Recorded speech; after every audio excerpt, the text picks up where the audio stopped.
ये एक मशहूर कहानी है जो ईमानदारी की अहमियत को उजागर करती है। कहानी कुछ यूं है।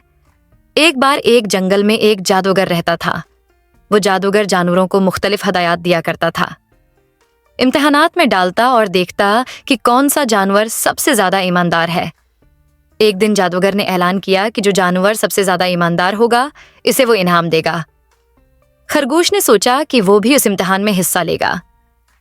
जादूगर ने खरगोश को एक खास काम दिया। उसने खरगोश को एक खूबसूरत संदूक दिया और कहा कि इसे बगैर खोले एक खास जगह पहुंचा दे। रास्ते में खरगोश की तजस्सुस बढ़ गई और वो ये देखने के लिए संदूक खोलने लगा कि अंदर क्या है।